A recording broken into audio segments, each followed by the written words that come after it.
Hey traders, welcome to Charts and Coffee. Hope everyone is having a good Tuesday morning. This week we're going to notice, actually let's jump on over to the calendar here really quickly. One of the things we'll notice about this week in terms of the kind of hot zones, the kind of scheduled high impact data events we're going to have is most of it, the vast majority of it, is going to be random FOMC speak. You'll notice here today, we've got Harker at 10 a.m. So the bell's going to ring at 9:30. We'll go through that clearing period. And then right at the top of the hour, basically an hour from now, we're going to have Harker speaking, which will make for some volatility for day trades, depending on what Harker says. Maybe some opportunity for some short-term swings. Speaking at the annual FinTech conference, may not be a big needle mover, but it is an FOMC speaking engagement. So this is the way we usually like to look at day trades in front of a 10 o'clock hot zone, whether that be a data release or whether that be an FOMC member. So number one, once the bell rings, I like to give at least 5 minutes, maybe 10, to let the market simmer down a bit, put some levels in, see where price movement is in relation to my hourly price movement ranges. But when there's a hot zone at the top of the hour, I like to have a cutoff in terms of how long I'll wait to put a trade on. And the reason for that is, and I'm actually looking at some of my positions open right now. We've got an open PayPal and an open NVIDIA position. We'll talk about that in just a moment. But aside from those, I want to have my day trades in for the pre-FOMC event no earlier than 9:35, but no later than say 9:50, because I want enough time to let there be some follow through. So if I want to hit that eject button and get out of the trade before the event, I can, right? So think about timing, especially when that is something sitting at the top of the calendar. All right, another calendar that we have to keep an eye on this time of year is the reports from the different companies reporting earnings. So not a lot this week that's going to be super impactful. We've got Danaher, which is in the XLV, one of the weakest sectors we've got right now, LMT, and the XLI, which is one of the stronger sectors. Same thing with RTX. Pulte, XHB, and ITB have been oddly lagging at the moment. Boeing's in a downtrend and really isn't that impactful in terms of weighting or its current trajectory. It's probably one of the worst looking stocks in the XLI.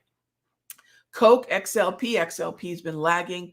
Thermo, another lower weighted healthcare stock. So there's not a lot here until we get to Tesla, where you've got a high concentration weighted stock in the NASDAQ, in the S&P, and in consumer discretionary that could have a broader reach. Now, obviously, any of these stocks, because they do have some weighting of importance in either the broader averages or sectors that are important, because there's the possibility of a larger price move, what they lack in weighting, they could make up for in the actual price range and impacting that larger, whether that be sector or index. And that's where, earnings really, if you can keep in mind, there's one concept around earnings. It's tail wags the dog season.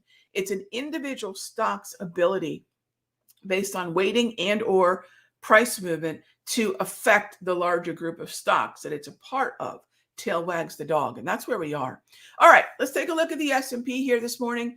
Many of you know, if you joined me for Charts and Coffee yesterday, or if you're in the Sector Secrets Mastery Room, we had an SPY swing trade from last week. It expired Monday. We got out, and I'm glad we got out, because the next step is I want to get back in.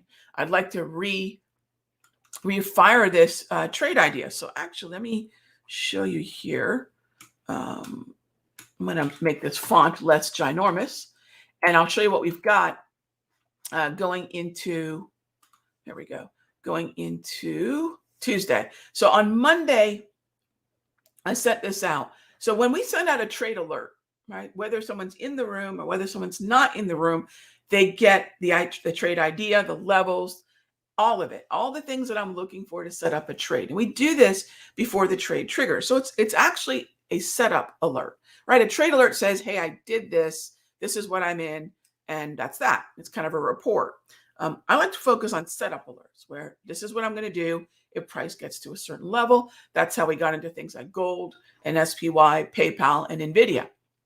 As of today, we closed out the SPY, right? So as of today, this is going to be closed. We did get into gold. So we do have a long gold position.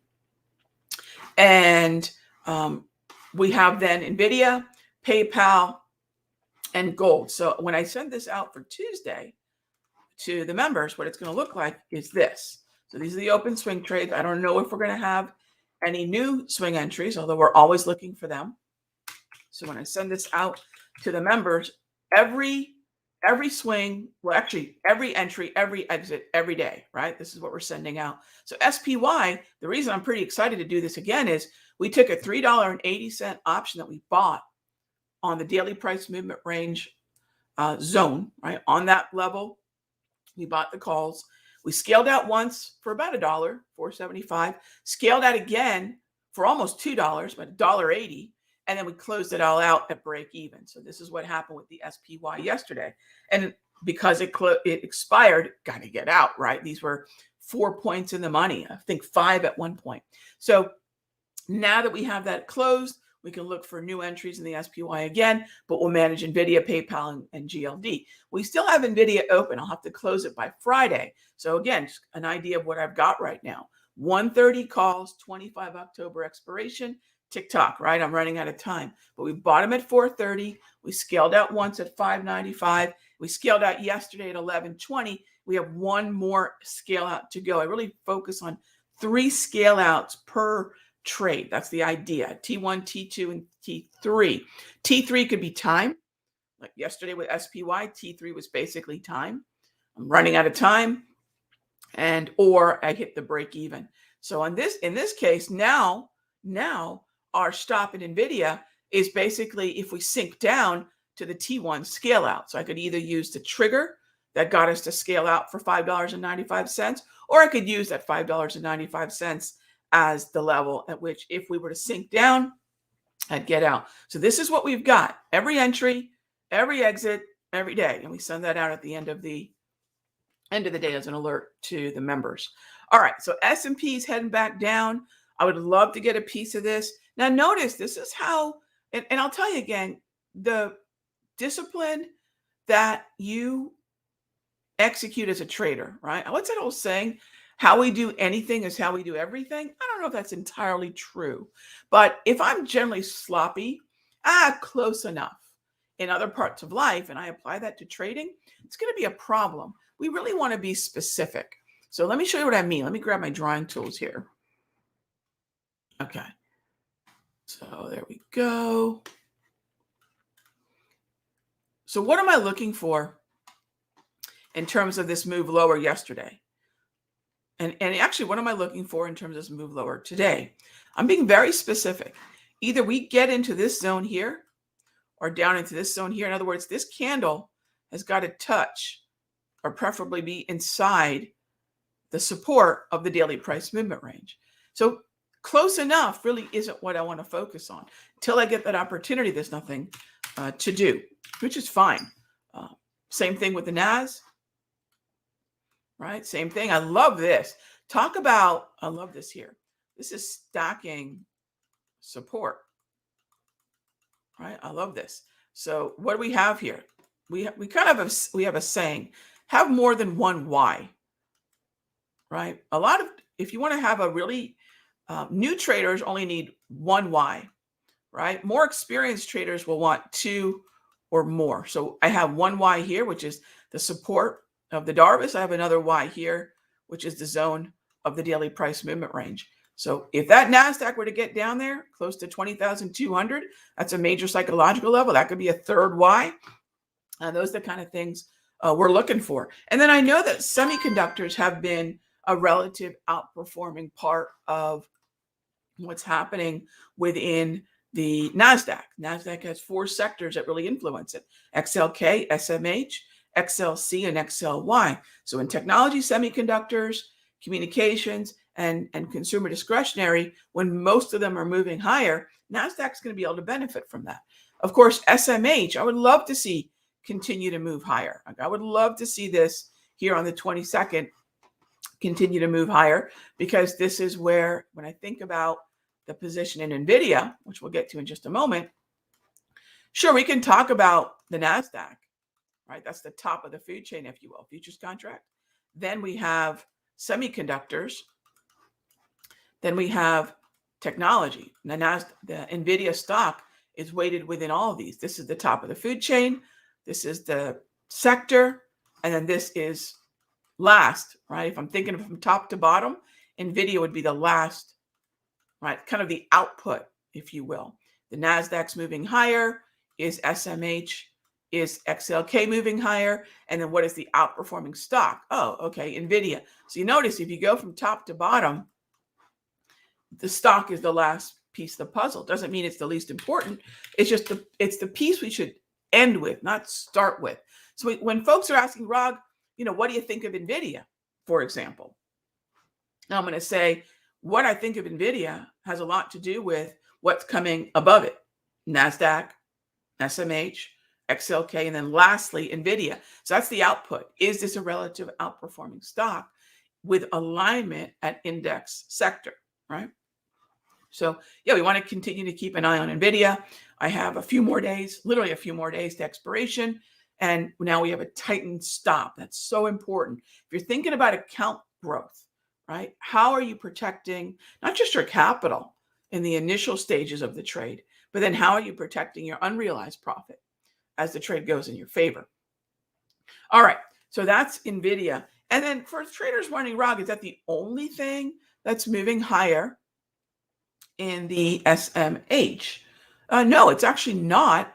But it's the one that I like the most, and it's the one that has the closest ties to the SMH. Taiwan Semi's moving higher, generally speaking. ABGO, nice uptrend there. Those three would be my preference. And actually, that makes for four symbols within semiconductors that we want to keep an eye on. Semiconductors themselves, the SMH, because the liquidity is good there. And then NVIDIA, Taiwan Semi, and ABGO. All right. Let's move on over to what's happening with, let's see. So that is what's going on there. Panthers are king. There's your answer. You just asked about LRCX. So what don't we like? I'll make it really simple. The easiest, sometimes, if I point out these three names, these are the only three, along with the sector itself, that I'm interested in. But here's another way of looking at it. To your question, how do I eliminate certain names from contention? Really easy. Red candles? No, thank you. Red candles? Nope. Nope. And nope. Right? And then if I want to go to the next level of no's, neutral? No thanks. Neutral? No thanks. So then and same with AMD. Not that AMD is a bad stock, but if I'm prioritizing what has the best probability of moving higher, it's going to be these four names: semiconductors, NVIDIA, Taiwan Semi, AVGO, and then maybe Intel. And then after that, I might look at something like AMD, which has neutral candles and a decent support level. Maybe ADI, but not really my cup of tea. But red candles are an easy no.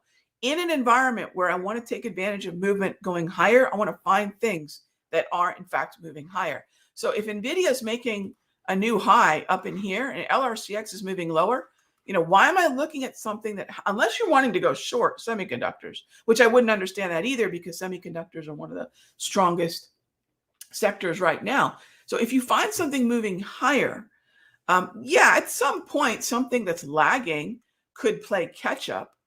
Right? It reminds me of that joke in Pulp Fiction. I don't know why I just thought of that joke that Uma Thurman tells John Travolta in Pulp Fiction. It just came to mind.